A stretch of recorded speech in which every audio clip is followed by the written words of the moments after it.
In my previous lectures, I discussed about the background, nature, philosophy, and significance of the preamble to the Constitution of India, and also the constitutional or legal status or position of the preamble to the of India, supported with the cases decided by the Supreme Court of India. In this presentation, I would take up the questions, queries, and observations by some of my listeners who attended my lecture and raised some queries. Question is from Mr. Gaurav Sharma. Does the term secular in the preamble mean that India was not secular before 26 January 1950? As I said in the very beginning, that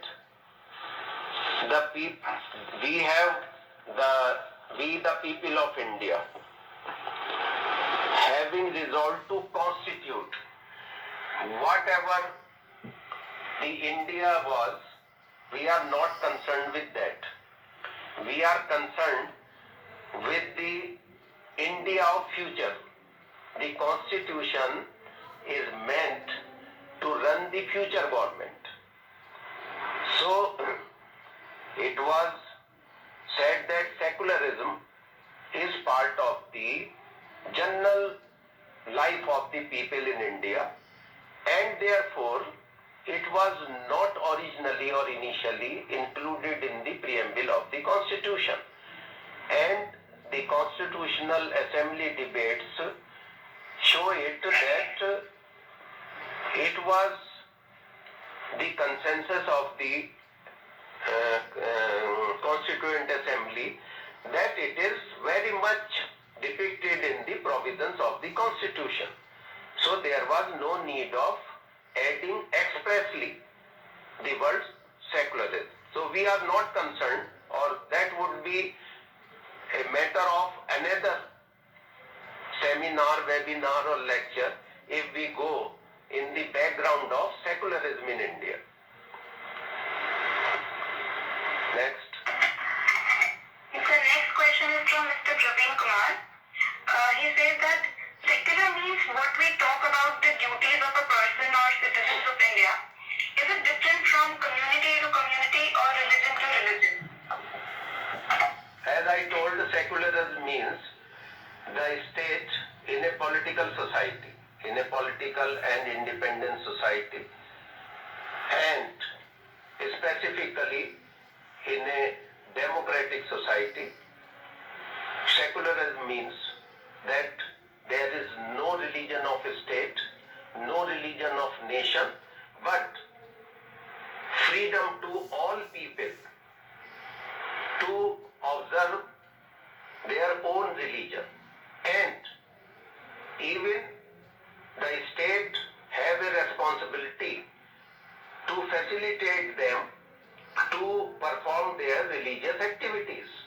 If there is any hindrance, because we have right to religion is fundamental right, so it is the duty of a state to provide them facility or facilitate them whatever they want to do. But that is also subject, that is not, no right is absolute.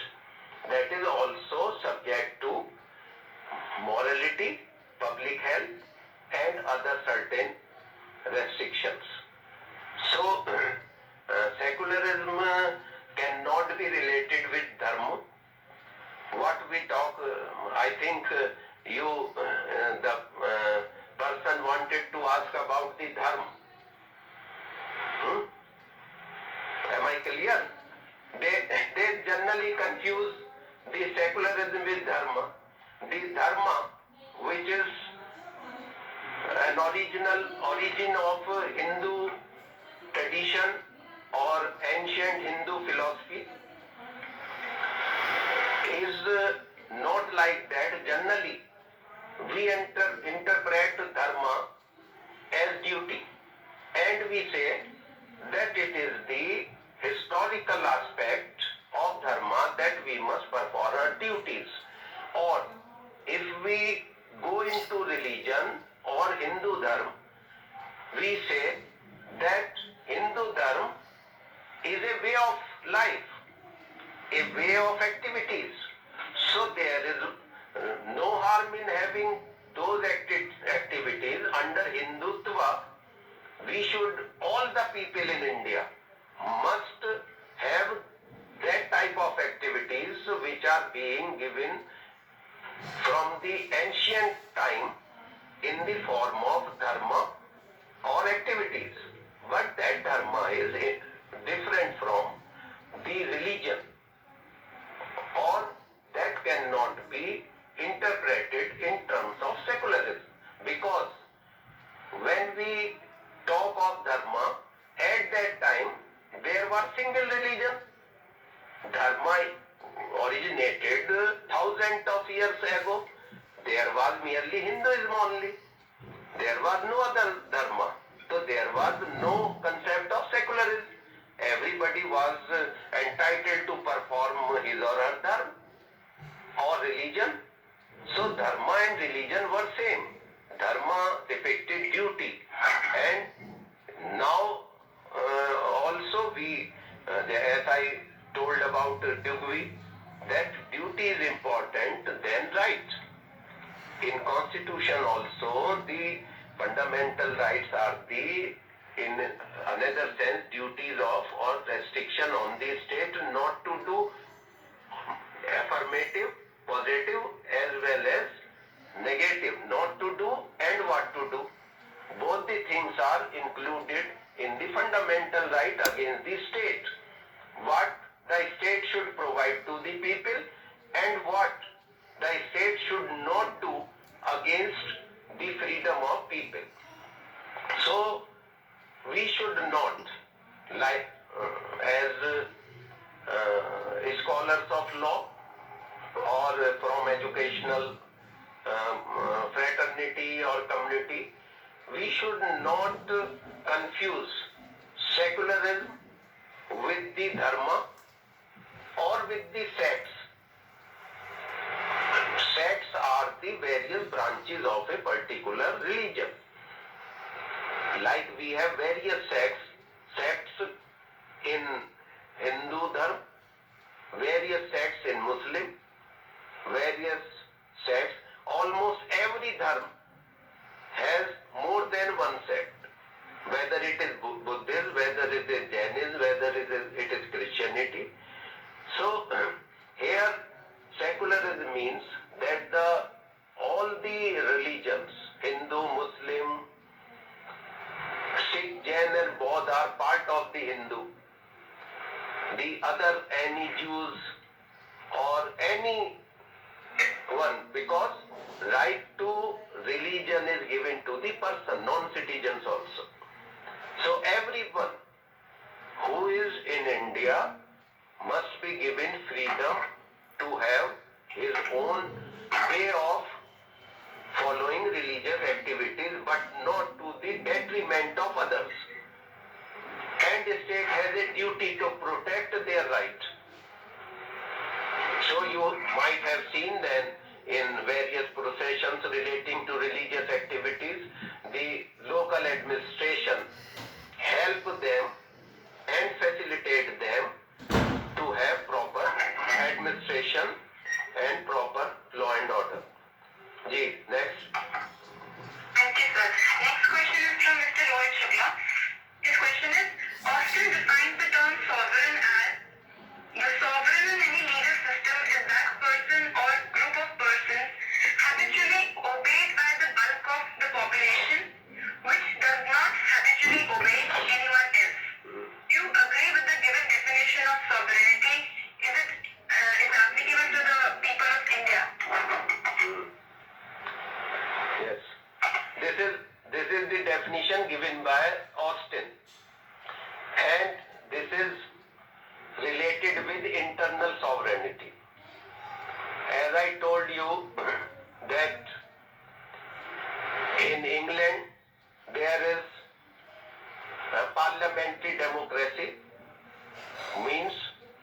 parliament is supreme.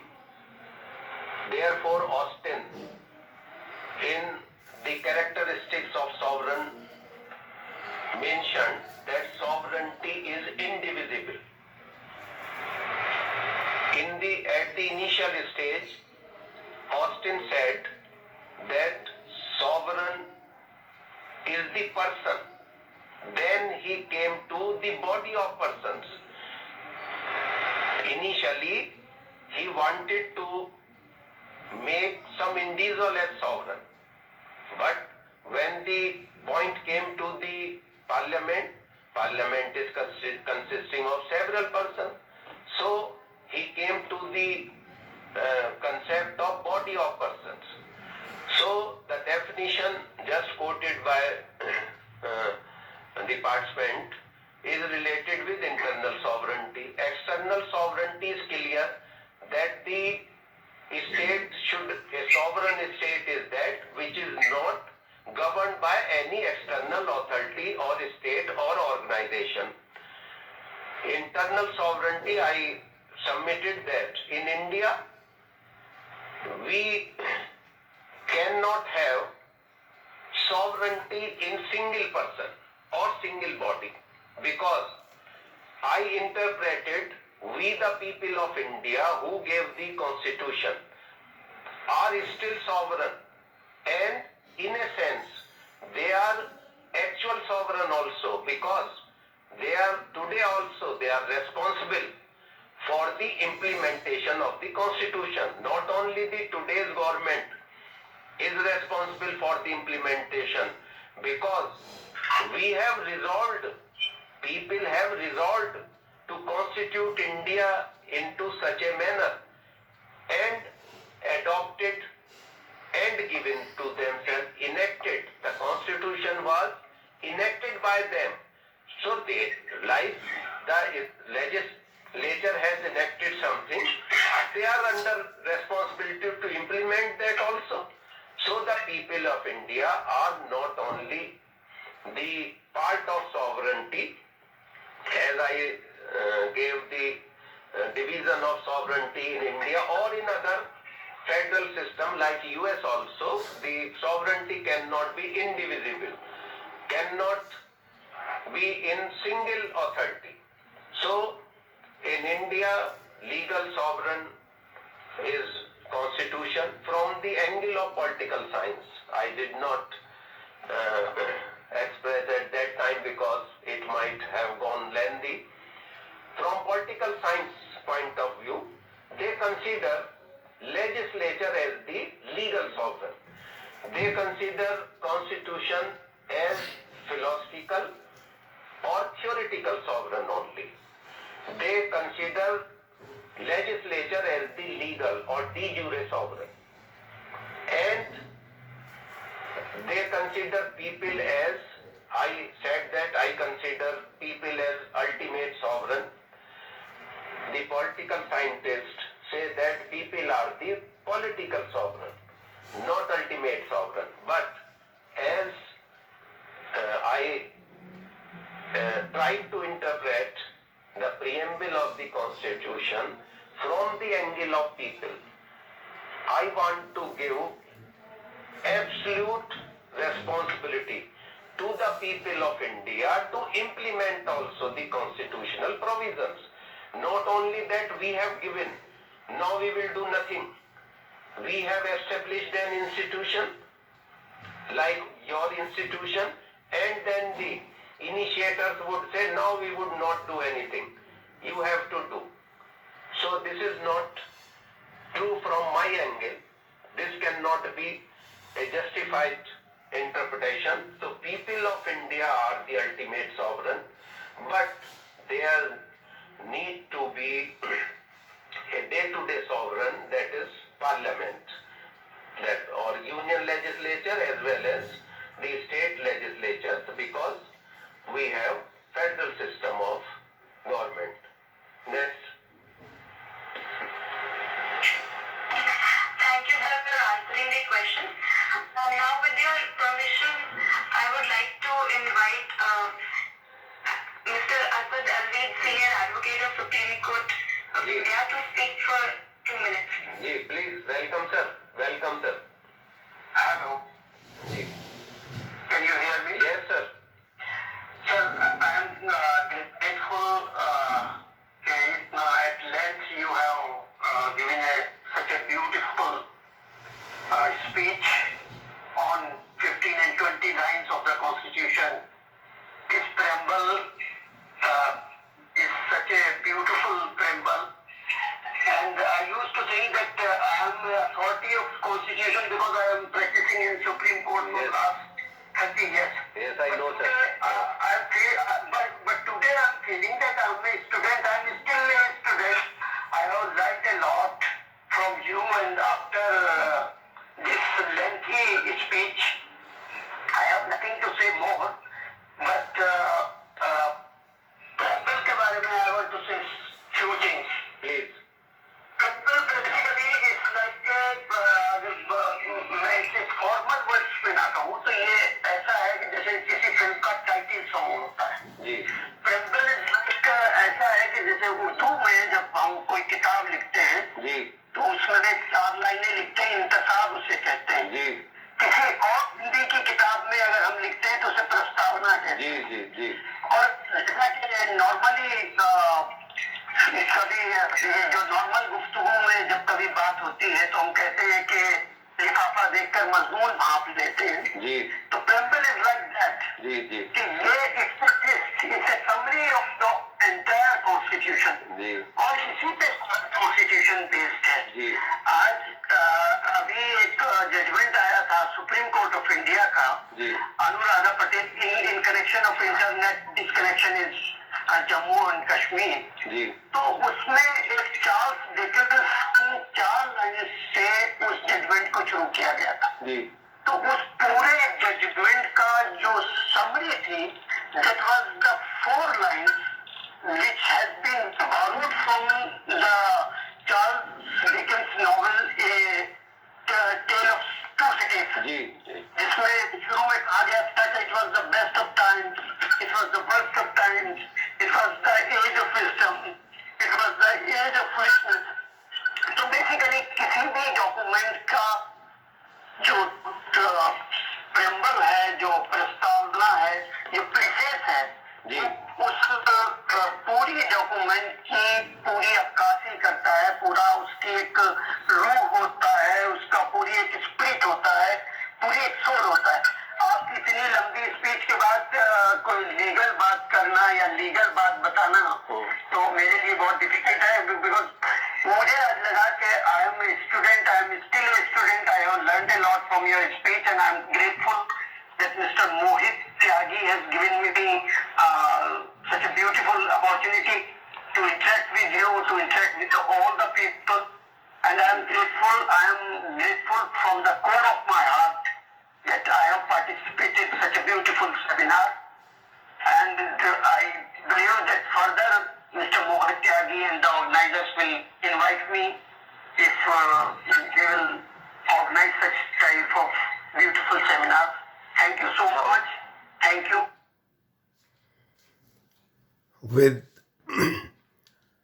With this lecture, I end my series of lectures on preamble, which included the background of preamble, the background of and working of the Constituent Assembly, the nature of preamble, then the philosophy of preamble, which was depicted by the explanation or interpretation of the various words and concepts used in the preamble, including the concepts in the original preamble as well as after the 42nd Amendment in 1976, and also